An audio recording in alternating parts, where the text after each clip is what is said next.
அன்னை தமிழுக்கு என் பணிவான வணக்கத்தை தெரிவித்துக் கொண்டு, அன்புக்குரிய பெருமக்களே, பள்ளி கல்வித்துறையும் பொது நூலக இயக்கமும் இணைந்து நடத்துகிற சிறுவாணி இலக்கிய திருவிழாவிலே கலந்து கொள்கின்ற ஈர மனதோடு உங்களிடத்திலே நான் வந்திருக்கிறேன். ஏனென்றால் சிறுவாணி சாரலிலே நனைந்து நனைந்து வளர்ந்தவன் நான்.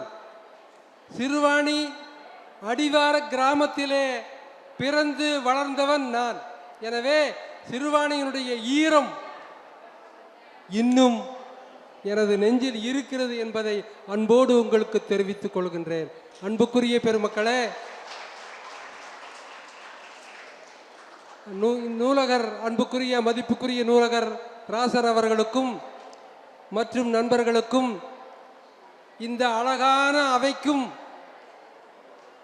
எனது மதிப்புக்குரிய எழுத்தாளர்கள் அகிலா அம்மை அவர்களுக்கும், கவிஞர் அம்சப்பிரியா அவர்களுக்கும், நண்பர் கவியன்பன் பாபு அவர்களுக்கும், மேடையில் இருக்கிற பெருமக்களுக்கும் எனது அன்பார்ந்த வணக்கத்தை தெரிவித்துக் கொண்டு என்னுடைய உரையை தொடங்கலாம் என்று இருக்கிறேன். அன்புக்குரிய பெருமக்களே, இந்த அரங்கத்தினுடைய தலைப்பு எனக்கு சரியாக சொல்லப்படவில்லை. படைப்பாளர் அரங்கம் என்று, படைப்பரங்கம் என்று இருக்கிறது இல்லைங்களா அம்சப்பிரியா? ஆனால் நான் என்ன தலைப்பு என்று கேட்டார்கள். நான் செந்தமிழ்நாடு என்னும் போது என்று கொடுத்து விட்டேன். ஆனால் இந்த அரங்கம் படைப்பு அரங்கமாக இருக்கிற காரணத்தினால் நான் படைப்பை பற்றியே பேசுகிறேன் என்பதை அன்போடு உங்களுக்கு தெரிவித்துக் கொள்கின்றேன். அன்புக்குரிய பெருமக்களே, அழகான அவை என்று சொன்னேன்.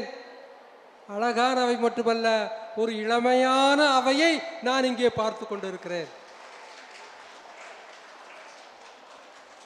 எப்பொழுதும் என்னை போல 70லும் 80லும் இருக்கிறவர்கள் எப்பொழுதும் 20 நோக்கி போவார்கள்.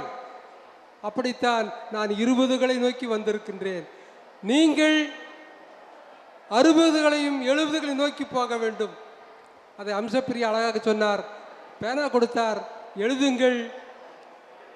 எப்பொழுது எழுத முடியும் என்றால் படிக்க வேண்டும், அப்பொழுதுதான் எழுத முடியும் இல்லைங்களா? படியுங்கள்.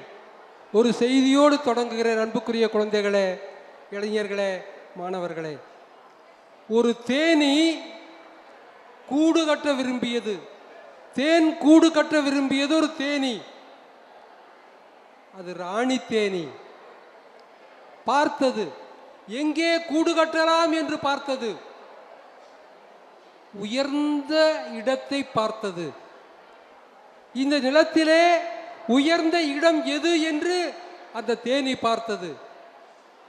எது நிலத்திலே உயர்ந்த இடம்? யாராவது சொல்லுங்க பார்க்கலாம். நிலத்திலே உயர்ந்த இடம் ஒன்றும் கேட்கலையே. நிலத்திலே உயர்ந்த இடம் மலை. மலை. சரி என்று அந்த தேனீ மலைக்கு போனது. உயர்ந்த மலை.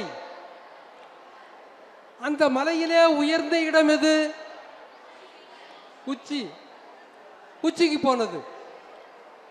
அந்த உயர்ந்த இடம், உயர்ந்த மலை, உயர்ந்த உச்சி, அங்கே ஒரு மரத்தை பார்த்தது. உயர்ந்த மரம். என்ன மரம்? மரம் சொல்லுங்க. மரம் சொல்லுங்க. சந்தன மரம். அந்த உயர்ந்த மரத்துக்கு போனது. அந்த உயர்ந்த மரத்தினுடைய உயர்ந்த இடம் எது? உச்சி கிளை. அந்த உச்சி கிளையிலே அந்த தேனீ தேன் கூடு கட்டியது. உயர்ந்த மலை, உயர்ந்த உச்சி, உயர்ந்த மரம், மரத்தின் உயர்ந்த கிளையிலே அந்த தேனீ கட்டிய தேன் அடைதான் படைப்பு என்பது இல்லைங்களா? அந்த தேனடைதான் படைப்பு. அப்ப தேன் எதை கொடுக்கும்? சுவையை கொடுக்கும். ஆனால் அன்புக்குரியவர்களே, தேனிலே சுவை மட்டும் இல்லை, அது தேன் உணவு மட்டும் இல்லை, தேன் ஒரு மருந்து இல்லைங்களா? தேன் ஒரு மருந்து. எல்லா வீட்லையும் தேன் இருக்கும், மிளகுத்தூள் இருக்கும். கொஞ்சம் தொண்டை சரியில்லையா, அந்த மிளகுத்தூளை போட்டு தேனை கொஞ்சம் அரை ஸ்பூன் தேனை விட்டு தொட்டு சாப்பிட்டு பாருங்க, தொண்டை கணீர் என்று இருக்கும். எனவே தேன் என்பது சுவையாக உணவாக இருக்கிறது, மருந்தாகவும் இருக்கிறது. அப்படிப்பட்ட உயர்ந்த தேனடைதான் படைப்பு என்பது. சரிங்க, இந்த படைப்புன்னா என்னங்க? அது ஒரு இலக்கியம். என்ன இலக்கியங்க? கவிதை ஒரு படைப்பு, சிறுகதை ஒரு படைப்பு, நாவல் ஒரு படைப்பு, மொழிபெயர்ப்பு ஒரு படைப்பு, கட்டுரை ஒரு, இப்படி படைப்பு பல வகை. அது எப்படிங்க படைப்புன்னு சொல்றீங்க? இன்னும் கொஞ்சம் விளக்கமா சொல்லுங்களேன்னு அந்த கடைசியில் இருக்கிற ஒருத்தர் கேட்கிறார். இந்த படைப்புன்னா கொஞ்சம் விளக்கமா சொல்லுங்களேன். ஒரு எழுத்தாளன் அல்லது ஒரு படைப்பாளி அல்லது ஒரு கவிஞன் மனசுல ஒரு செய்தியை வைத்திருக்கிறான், மனசுக்குள்ள ஒரு செய்தியை வைத்திருக்கிறான். அந்த செய்திக்கு கரு அப்படின்னு பேர். நெஞ்சிலே அவன் கரு கொள்ளுகிறது செய்தி கரு. அந்த நெஞ்சிலே கரு கொண்ட செய்திக்கு அந்த எழுத்தாளன் ஒரு வடிவம் கொடுக்கிறான் இல்லைங்களா? அப்ப கரு அந்த எழுத்தாளன் கொடுப்பது உரு. கரு என்ன ஆகிறது? உரு ஆகிறது. அப்படி உருவான படைப்பு தான் மக்களுக்கெல்லாம், படிக்கவர்களுக்கெல்லாம் செல்வமாகிறது. படிப்பு ஒரு செல்வம். கேள்வி எப்படி ஒரு செல்வமோ, கல்வி செல்வம், படிப்பு ஒரு செல்வம். அப்போ இதை சுருக்கமா சொன்னா உங்க மனசுல வச்சுக்கோங்க. கரு, படைப்பாளன் கொடுக்கிற உரு, அது நமக்கு திரு. அவ்வளவுதாங்க படைப்பு என்பது. அவ்வளவுதான். கரு, உரு, திரு. 3 வார்த்தை மறந்துருங்களா? மறக்காதுங்களா? மறக்காது. இதுதான் படைப்பு. சரிங்க, இன்னும் கொஞ்சம் விளக்குங்களேன். ஒரு சான்று சொல்லுகிறேன், ஒரு நிகழ்ச்சியை சொல்லுகிறேன். நீங்கள் கேள்விப்பட்டிருப்பீர்கள், டால்ஸ்டாய் என்ற ஒரு மிகப்பெரிய உலக எழுத்தாளர். டால்ஸ்டாய் எந்த நாட்டுக்காரருங்க? டால்ஸ்டாய் எந்த நாட்டுக்காரருங்க? யாருங்க? ரஷ்யா. எல்லாம் சொல்றாங்க நல்ல குழந்தைகள், அறிவான குழந்தைகள். என்னங்க அகிலாமா? அறிவான குழந்தைகள். டால்ஸ்டாய் ரஷ்ய நாட்டுக்காரர். உலகத்தின் மிகச்சிறந்த எழுத்தாளர்.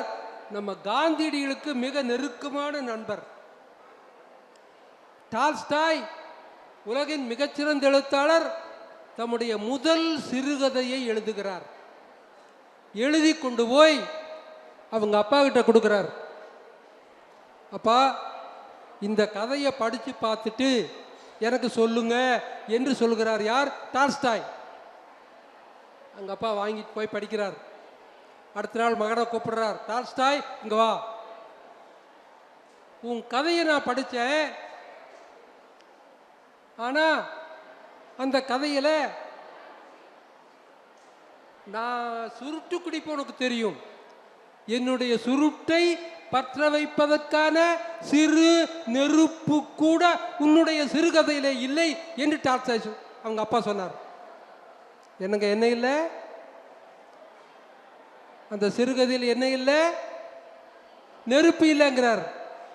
சிறுகதையில் எதுக்குங்க நெருப்பு? சுருட்டு குடிக்கிறதுக்கு நெருப்பு வேணும், சிகரெட் குடிக்கிறதுக்கு நெருப்பு வேணும், அடுப்பு பற்ற வைப்பதுக்கு நெருப்பு வேணும். சிறுகதைக்கு எதுக்குங்க நெருப்புன்னா? அன்புக்குரியவர்களே, ஒரு செய்தியை தெரிந்து கொள்ளுங்கள்.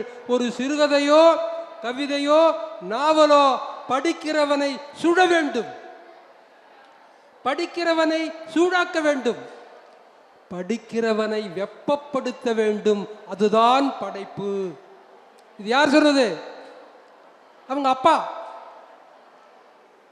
அப்போ ரசிக இலக்கியங்கள் உலக இலக்கியங்கள் என்ன சொல்லுது? ஒரு படைப்பிலே என்ன இருக்க வேண்டும்? தீ இருக்க வேண்டும் என்று சொல்லுகின்றோம் இல்லைங்களா? உலக இலக்கியங்கள் படைப்பிலே என்ன இருக்க வேண்டும் என்று சொல்லுகிறது? தீ இருக்க வேண்டும் சொல்லுது. ஆனால் அன்புக்குரியவர்களே, உலக இலக்கியங்களை இங்கே வைத்துவிட்டு அதற்கு மேலே ஒரு இலக்கியம் வருகிறது. அது என்ன இலக்கியம் என்றால் சொல்லுகிறேன். பாரதியார் பார்க்கிறார், உலக இலக்கியங்களிலே தீ இருக்கிறது என்பது பாரதியாருக்கு தெரிகிறது. ஆனால் பாரதியாருக்கு இது போதவில்லை, பத்தல. இலக்கியத்திலே படைப்பிலே தீ மட்டும் இல்லப்பா, இன்னொன்னு இருக்கணும். யார் சொல்றது? பாரதியார். இலக்கியத்திலே தீ மட்டும் இல்லப்பா, ரஷ்யாக்காரனே, உலக இலக்கியம் எழுதுகிறவனே, நீ தீ என்று சொல்கிறாய், இன்னொன்று இருக்க வேண்டும். என்னன்னா, படிக்கிறவனை அந்த இலக்கியம் அவனுக்கு படிக்கிறவனுக்கு பைத்தியம் பிடிக்க வேண்டும். படிக்கிறவனை அந்த இலக்கியம் போதைக்கு ஆட்படுத்த வேண்டும். அப்போ படிக்கிறவனுக்கு ஒரு போதை வரணுமா? அப்போ போதை வரணும்னா என்ன சாப்பிடணும்? கள்ளு குடிக்கணும். அந்த காலத்தில் கள்ளு குடிக்கணும். அப்போ பாரதியார் சொல்லுகிறார், உலக இலக்கியவாதிகளே, ஒரு படைப்பு என்று இருந்தால் தீ மட்டும் இல்லை, கள்ளும் அந்த படைப்பிலே இருக்க வேண்டும். அழகாக பாரதியார் 4 வரியில மிக அற்புதமாக ஒரு கவிதையை சொல்லுகிறார். கள்ளையும் தீயையும் சேர்த்து, என்னங்க தீயோட பாரதி என்ன சேர்த்துக்கிறார்? கள்ளு. கள்ளையும் தீயையும் சேர்த்து, வான காற்று வெளியையும் சேர்த்து, தெள்ளு தமிழ் புலவர்கள் பல தீஞ்சுவை காவியம் செய்து கொடுத்தார். இதப்பா தமிழ் இலக்கியங்களிலே, தமிழ் படைப்புகளிலே தீ மட்டுமில்ல, கள்ளும் இருக்குது என்று சொல்லி உலக இலக்கியங்களிலே மேலே தூக்கி வைத்தவன் பாரதி. அவன் படித்திருக்கிறான், உலக இலக்கியங்களை படித்திருக்கிறான். அப்படி ஒரு படைப்பிலே கள்ளு இருக்க வேண்டும் என்று சொன்ன கவிஞன் நம்முடைய பாரதி என்பதை நாம் பார்த்து கொண்டு இருக்கிறோம். இன்னொன்று சொல்றேன், ஒரு பெரிய இசை அறிஞர், இசை ஆளுமை, நல்ல இசை ஆளுமை. அவர் எல்லா இசை அறிஞர்களையும், இசை அன்பர்களையும், பாடுகிறவர்களையும் விருந்துக்கு கூப்பிட்டார். யாருங்க? இந்த இசை ஆளுமை. ஒரு 150 பேர் வந்தாங்க. இந்த அரங்கம், எல்லா இசைக்கருவிகளும் அந்த அரங்கத்தில் இருக்கின்றன. எல்லா இசைக்கருவி, அங்கே ஒரு இசைக்கருவி, அங்கே புல்லாங்குழல், இங்கே ஹார்மோனியம், இங்கே மத்தளம், இங்கே பியானோ என்று எல்லாம் இருக்கிறது. அங்கங்கே எல்லா இசைக்கருவிகளும் முழங்கி கொண்டு இருக்கின்றன. அந்த இசை ஆளுமை கேட்கிறார், என்னங்க எல்லா இசைக்கருவிகளும் முழங்கி கொண்டு இருக்கின்றன, எது சிறந்த இசை சொல்லுங்கள் என்று கேட்கிறார். எது? பியானோவின் இசையா, நாதஸ்வரத்தின் இசையா, மத்தளத்தின் இசையா, ஹார்மோனியத்தின் இசையா என்று கேட்கிறார். 10 ஆச்சு, 11 ஆச்சு, யாரும் சொல்லல. விடை சொல்லவில்லை. எது சிறந்த இசை என்று அந்த அறிஞர்களால் சொல்ல முடியவில்லை. சரி, முடிஞ்சு போச்சு. அடுத்த நாள் கூப்பிடுகிறார். எல்லா இசைக்கருவிகளும் முழங்கி கொண்டு இருக்கு, இன்னைக்காவது சொல்லுங்க எது சிறந்த இசை என்று இன்னைக்கு சொல்லுங்க என்று எல்லோரையும் அமர வைத்து எல்லா இசைக்கருவிகளும் முழங்கி கொண்டு இருக்கின்றன. 10 மணி ஆச்சு, 10:30 மணி ஆச்சு, 11 ஆச்சு, 11:30 ஆச்சு, 12 ஆச்சு, யாரும் சொல்லல. பக்கத்திலே உணவு கூடம், என்னங்க பக்கத்திலே உணவு கூடம். மணி ராத்திரி 12. என்ன வரும்? பசி வரும். பக்கத்திலே உணவு கூடத்திலே அந்த தட்டுகளும் கரண்டிகளும் உரசிக்கொள்ளுகிற ஒரு ஒலி கேட்கிறது. என்ன கேட்குதுங்க? உணவு தட்டுகளும் கரண்டிகளும் உரசிக்கொள்கிற நங்கு நங்கு நங்கு என்ற ஒரு இசை கேட்கிறது. எல்லோரும் சொல்லுகிறார்கள் இந்த இசைதான் மிகச்சிறந்த இசை. ஏனென்றால் நமது இதயம் சரியான நேரத்தில் எதை விரும்புகிறதோ அதுதான் சிறந்த இசை. எனவே இசை என்பது கருவிகளிலே இல்லை. என்னங்க, இசை என்பது நமது இதயம் எதை சரியான நேரத்தில் விரும்புகிறதோ அதுதான் சிறந்த இசை என்று சொல்லுவதை நாம் பார்க்கிறோம். இன்னொன்று, சிறந்த படைப்புகளை பற்றி நாம் பேசிக்கொண்டு இருக்கிறோம். கவிதைகளை பற்றியும் நிகழ்ச்சிகளை பற்றியும் பேசிக்கொண்டு இருக்கிறோம். ஒரு படைப்பு படைப்பாளிக்கும் படைப்பும் யாரிடத்திலே போய் சேருகிறது? படிக்கிறவன் இடத்திலே போய் சேருகிறது, இல்லைங்களா? அப்படி இருக்கும்போது படைக்கிறவன் படைக்கிற பொழுது அந்த படைப்பு மக்களை மையமாக வைத்துக்கொண்டு படைக்கப்பட வேண்டும். அதை ஒரு இலக்கியம் சனநாயகப்படுத்துதல் என்று சொல்வார்கள். என்ன சொல்லுவாங்க? சனநாயகப்படுத்துதல். ஒரு இலக்கியம் மக்கள் மயப்படுத்துதல் என்று சொல்லுவார்கள். ஒரு கவிஞரை நான் சொல்லுகிறேன். அகிலம்மா உங்களுக்கு தெரியும், ராமச்சந்திர கவிராயர் என்ற ஒரு கவிஞர். ராமச்சந்திர கவிராயர், அது உங்களுக்கு யாருக்கு தெரிஞ்சிருக்காது. யாராவது தெரிஞ்சிருந்தா மட்டும் கை தூக்குங்க. நான் ஒன்றும் பேனா கொண்டு வரல. ராமச்சந்திர கவிராயர் கேள்விப்பட்டிருக்கீங்களா? இல்லை. ஒரு பாட்டை சொல்றேன், அவர் தான் இந்த பாட்டை பாடினார். அதை சொன்னா நீங்க கண்டுபிடிச்சிருவீங்கன்னு நினைக்கிறேன். ராமச்சந்திர கவிராயருடைய ஒரு பாட்டு, இந்த பாட்டு சொல்லட்டுமா?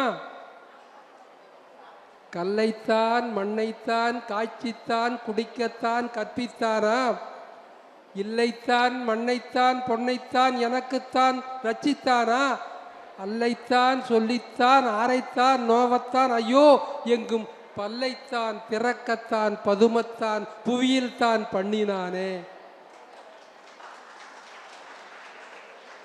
ரொம்ப நன்றிங்க, எல்லாரும் கைதட்டிட்டீங்க.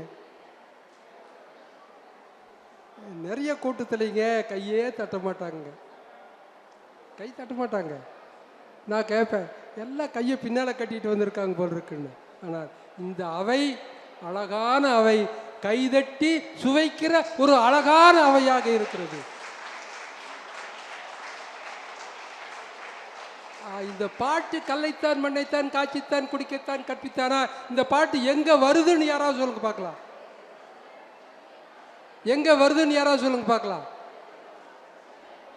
இன்னொரு உங்களுக்கு ஒரு குழு கொடுக்குறேன், கொடுக்கட்டுமா? பராசக்திங்கிற படத்துல வருது. இன்னைக்கு வந்த பராசக்தி இல்லைங்க,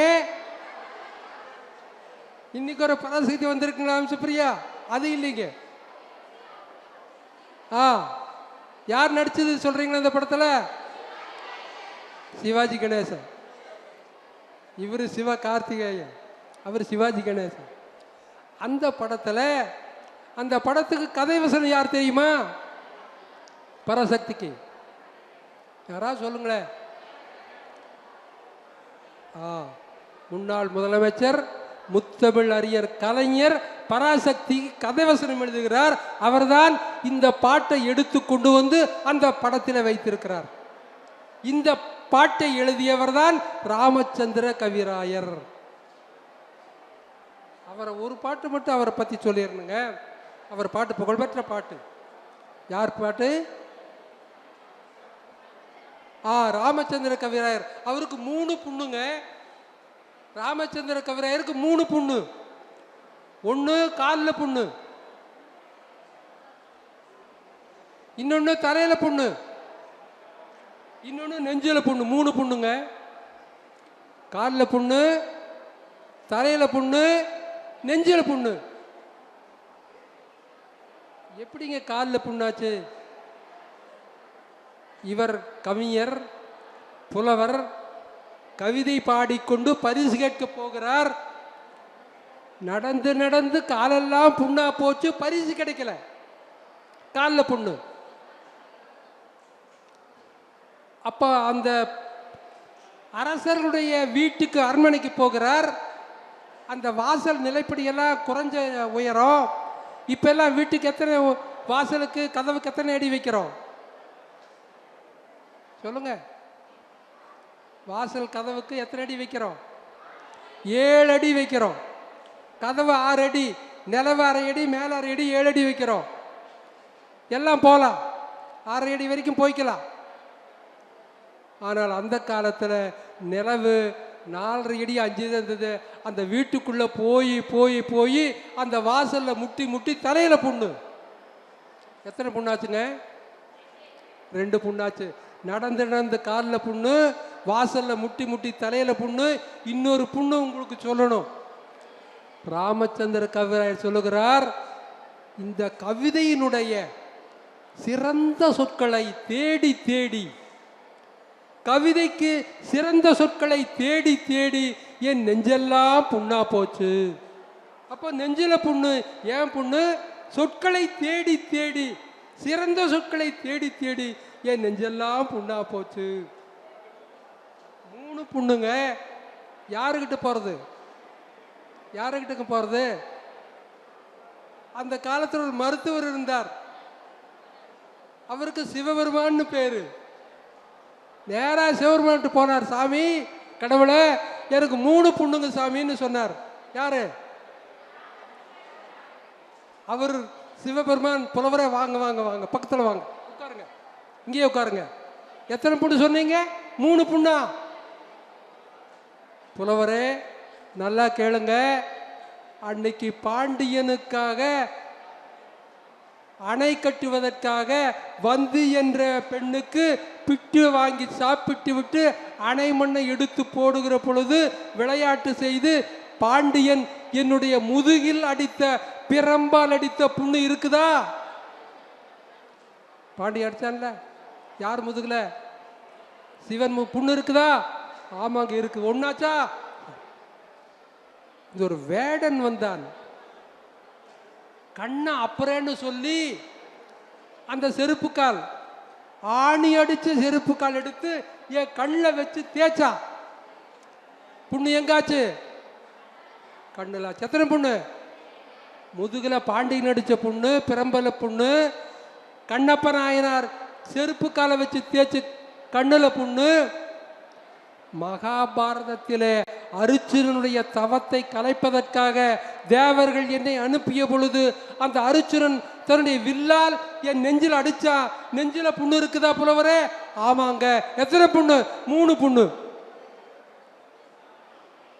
பாண்டியன் அடித்த முதுகு புண்ணு, கண்ணப்ப நாயனார் காலில் மிதிச்ச கண்ணில் புண்ணு, அருச்சுரன் வில்லால் அடிச்ச மார்பு புண்ணு. 3 புண்ணாச்சா? புலவரே, எனக்கு 3 புண்ணுக்கு. போங்க புலவரே, போய் 4 பாட்டு எழுதிட்டு போங்க என்று சிவபெருமான் ராமச்சந்திர கவிராயர் அனுப்பி வைக்கிற இந்த அழகான பாடல்.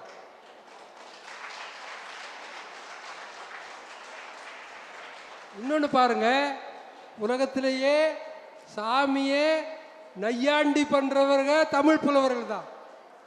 அந்த கடவுளும் புலவர்களோடு நையாண்டி செய்வதும் தமிழ் தான். இது எந்த மொழியிலும் இல்லை. அந்த பாட்டு சொல்லிட்டுங்களா? நல்ல பாட்டு சொல்லிட்டுமா? வஞ்சகர்வால் நடந்தலைந்த காலில் புண்ணும், வாசலொரும் முட்டுண்ட தலையில் புண்ணும், செஞ்சொல்லை நினைந்து உருகு நெஞ்சில் புண்ணும், தீருமென்றே சங்கரன்பால் சென்றேன் அப்பா. அவரு கொஞ்சமல்ல பிரம்படியின் புண்ணும், வேடன் கொடுங்காலால் உதைத்த புண்ணும், பஞ்சவரில் ஒருவன் வில்லால் அடித்த புண்ணும், பாரென்றே காட்டி நின்றான் பரமன் தானே.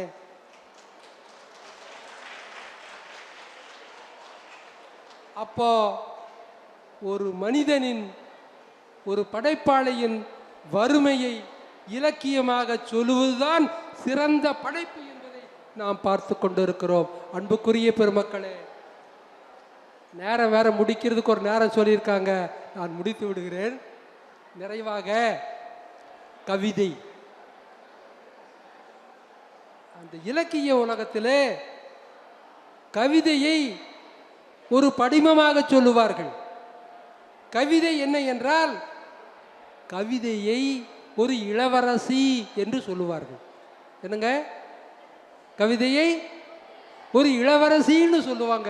அந்த சொல்லை சொல்கிற பொழுதே மகிழ்ச்சியாக இருக்குங்க. இங்க நிறைய இளவரசிகள் இருக்கிறீர்கள்.